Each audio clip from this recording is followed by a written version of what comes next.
Good afternoon. I enjoyed doing the Highland painting yesterday, so I thought I'd do another version of it, or make one up anyway. All my paintings at the moment are improvised. And try yourself. It's good to be free of using reference material or your own photographs. After a while of doing the same sort of variations on a theme, you can build up a repertoire and just start, and with your experience you can start to improvise, vamp. Good fun, and it means you, to a certain extent, you're free from trawling your photograph albums, the internet. So here we are, no drawing, just straight into the picture.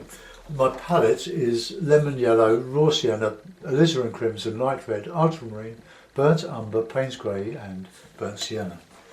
I've just sprayed my dry paint with some clean water. I'll just, well, it's just raining down the palette, I'll just keep it as clean as I can to start with. Right, okay. So I'll warm up the painting with some raw sienna.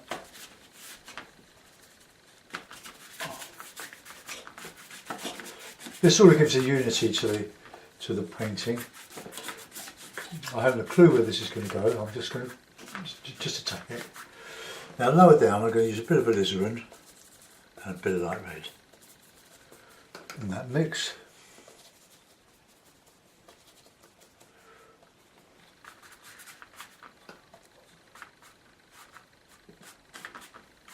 See what happens.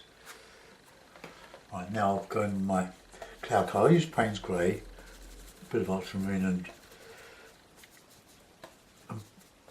alizarin crimson. So,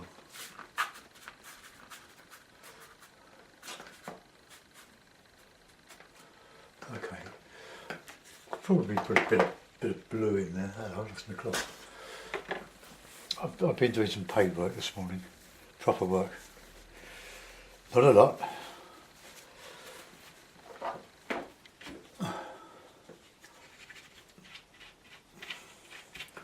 Right, perhaps no, I won't. I'll resist the temptation, and I'll just make the clouds a little bit heavier.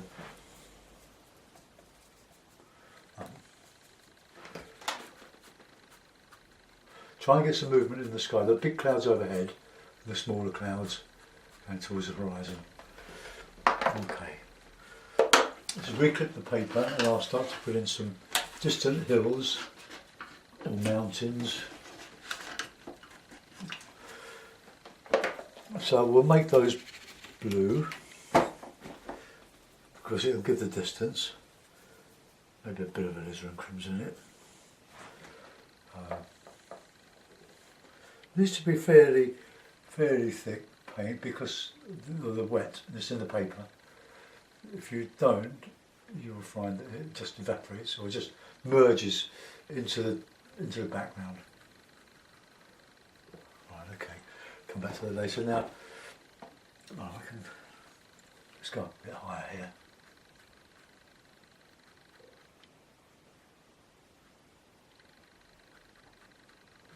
Right, now we'll put in some heavier blues, sky colour.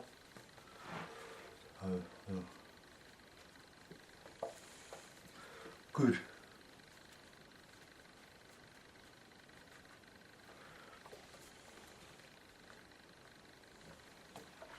Put some lemon yellow in there, just to vary.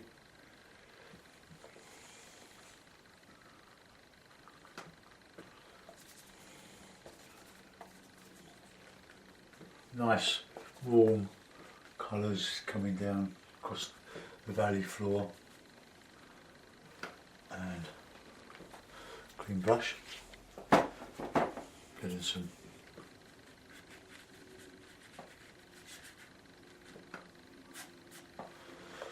right, and now we'll go back the other side, mixing some burnt sienna with the general murky we don't want this to be the same colour and size as the one opposite.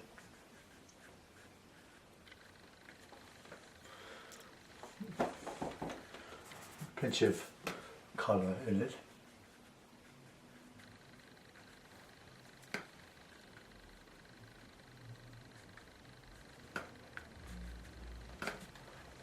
And warmer colours in the foreground here.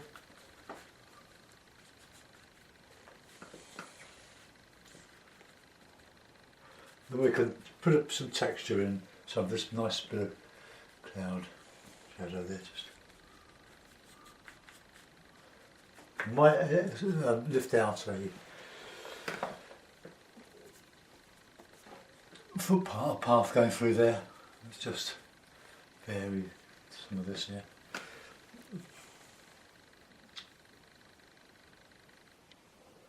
Just some bits of scrubby tree. Oh, let's take them up to there.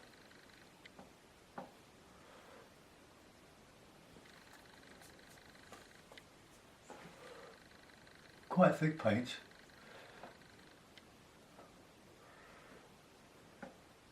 If you haven't tried using a hake, it's a lovely brush to work with.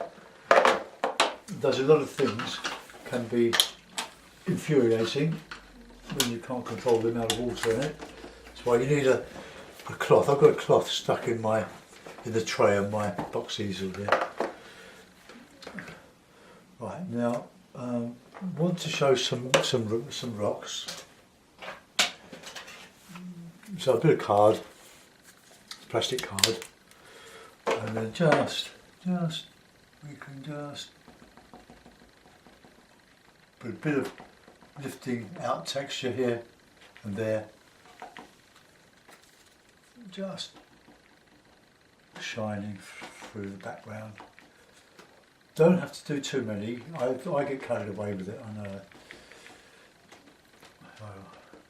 Across here. When it's dry enough, the water won't, or the wet paint won't flow back into where you've etched out. I'm going to just do a few in here.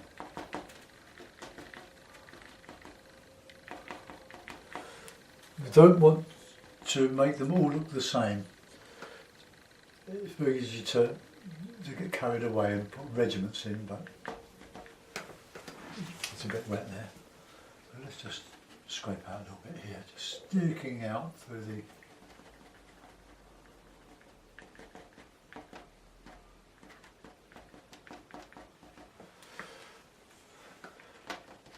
the background there. I'll put some trees. I think I've overdone that. I should have left that. I'll put some trees and stuff like that. So a bit in here.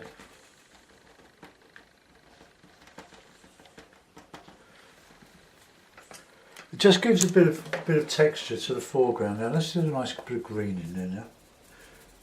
So a lot of lemon yellow. Bit of Payne's grey in with that. It's a shortcut. Warm it up, bit of sienna.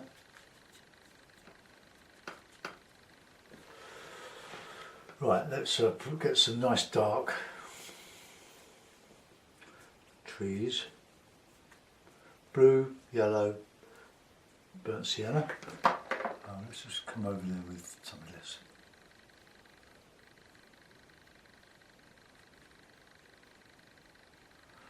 Just starting to dry brush a little bit, which is nice.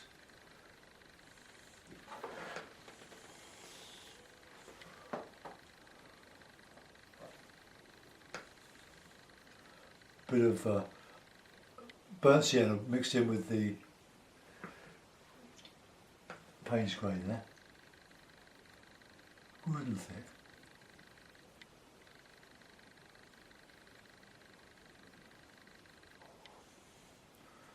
Oh, it's all very, very simple. Remember, I don't paint portraits of anything, I just do an impression of it. Let the viewer put in the detail. Just a bit more card. Just left out a little bit of rock in there.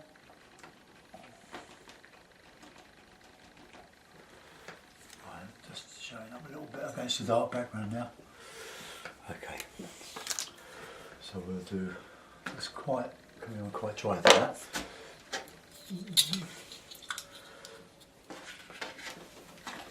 Right, let's complete the background. So I clean the brush. So I'll just harden that blue up across here, but I won't make it too cold. I'll warm it up. Wrong choice of words, isn't it? Bit of blue, grey, sienna. Just silhouetted, yeah.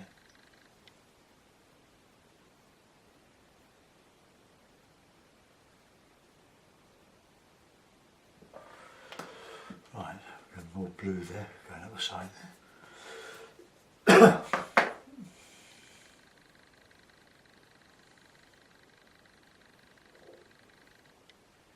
You can't always see what your brush is doing because it's so large.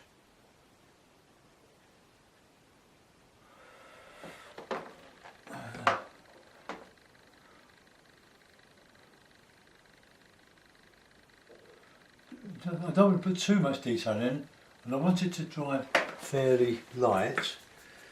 Now I'll put a bit of greeny blue in behind these rocks here.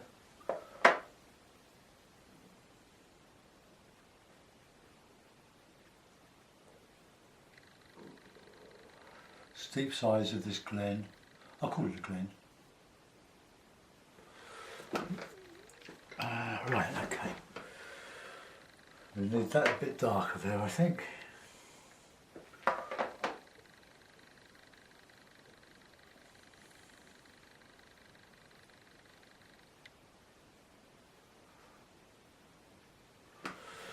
Okay, that sort of lost its impact, so I'll put a thicker bit of paint in there. But I'm warming up the Payne's Grey with some burnt sienna.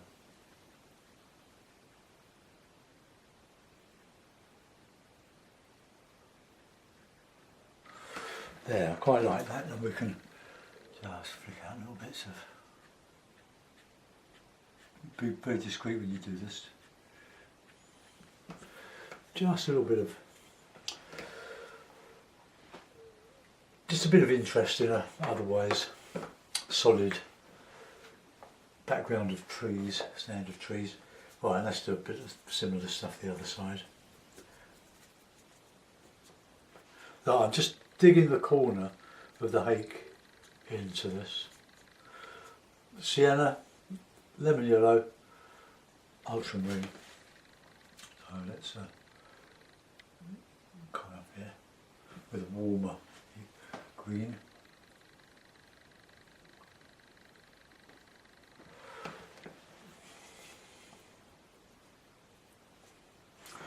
I hope I'm not making this look fussy. I'm trying to make it look as simple as I can by texturing.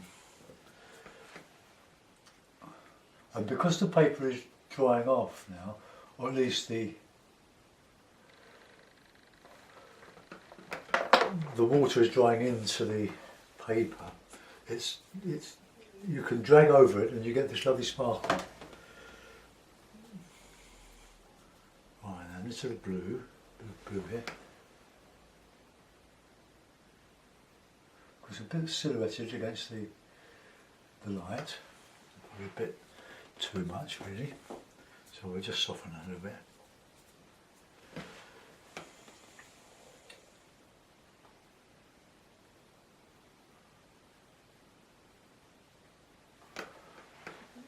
Okay, I can just touch out a little bit there.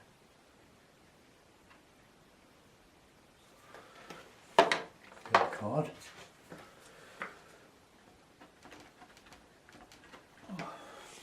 Right. Okay, so now we'll put in the gorse type of foliage. Could put a bit of heather in, I suppose.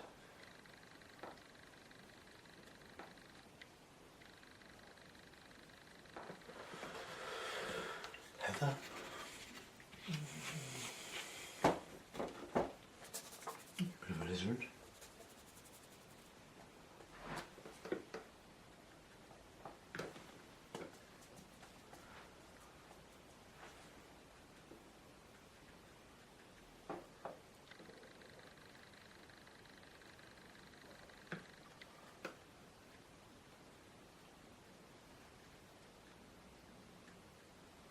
And a bit of dark.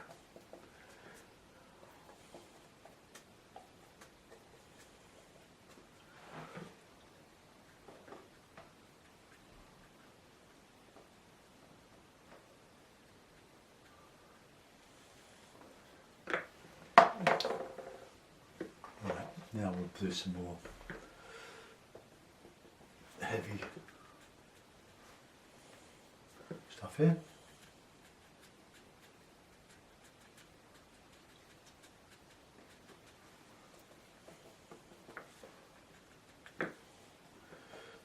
Grey and sienna for this foreground here.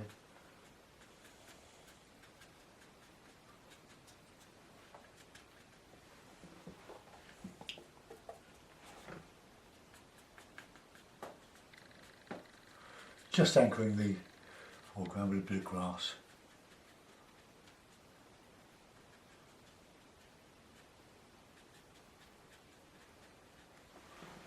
Okay.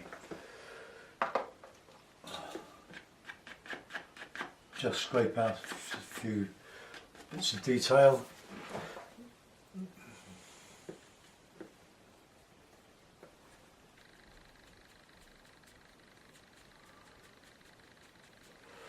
Right, now if I can see if I can lift out a bit of a path there through this sort of glen, and I'll use this brush here, the 1/2 inch flat, and a bit of tissue paper, and I'll just etch out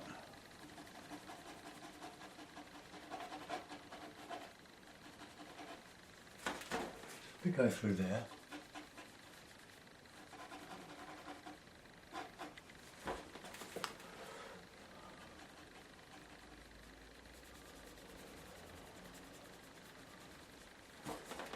Okay, that's enough. That'll just about show. And if I embellish the sides of it to show a bit of banking, then might just emphasise that just a little bit more.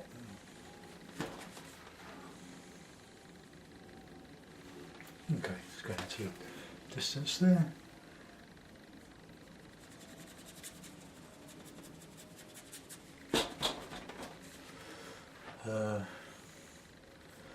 No, that's a bit not right, is it? So I'll put that back. And I'll just put my figures as well into that area.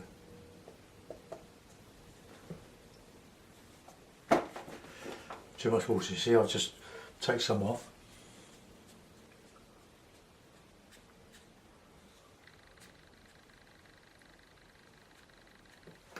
Right, okay. Not much more to do with the hake. I'll use a small round, the number 6, and I'll just gently put in some banks across here.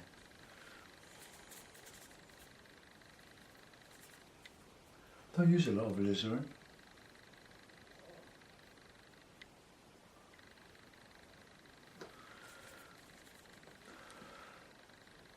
No, I don't use a lot of Payne's Grey.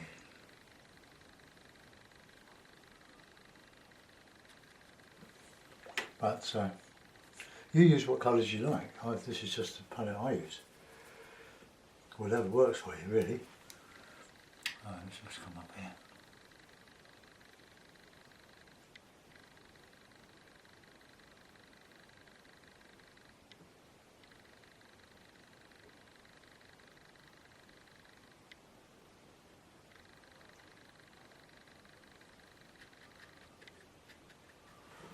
Right, that'll do. Put a bit of alizarin just in here. Showing the shape of the landscape with the direction of the brush. Right, that's a little bit insipid there. I might do something there. Right, figures. My little figure brush.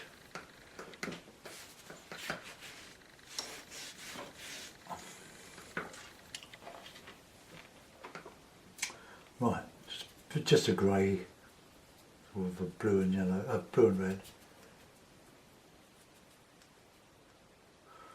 Right, so let's get a figure in here. Don't want it too big.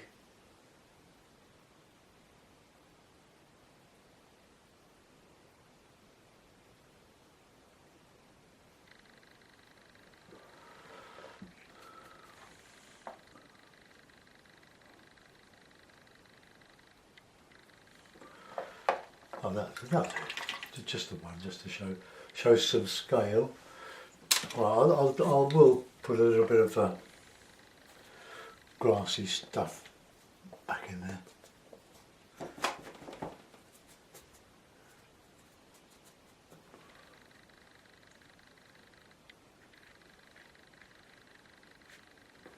All right. Nothing there.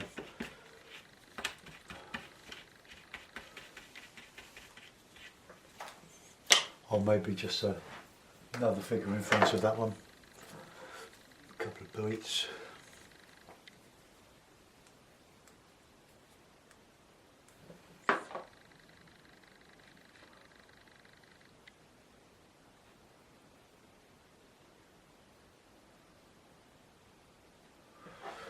Out for a Sunday stroll. Right, bird. It's really a demonstration of using your imagination as you go, making it up on the hoof, so to speak. Right, okay, let's get a signature and put it in the blue mount, and we'll see what we've done. I've done very little work with the rigger. Let's just do a bit of this.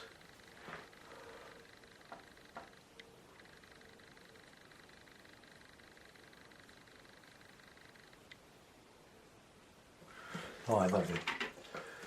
Any more than that, it'll go downhill. I think it's better to leave a painting with some more to do rather than to do the some more to do and finally you've overdone it. You've then overworked it and loses its spontaneity and becomes an also ran. So here we go. Right, so that would be better if that was up a bit higher there, I think. Right, so there we are, the Glen, the Glen. I hope you enjoyed that. It's not a great painting, but it's an example of making up on the run. Just have a go. You'll get confidence the more you do. It's all about practice. Oh, nothing really stated. The rocks are just etched out. That's just a basic foreground. Left very sketchy because when you're doing foregrounds, you're not looking down there, you're looking out there. So we've got this anchor of sort of a focal point there, and that dark bank of silhouetted trees there on the horizon. So let's look at that. So there's my distant hills and me mountain. I'll come across the other side. And down, there we are.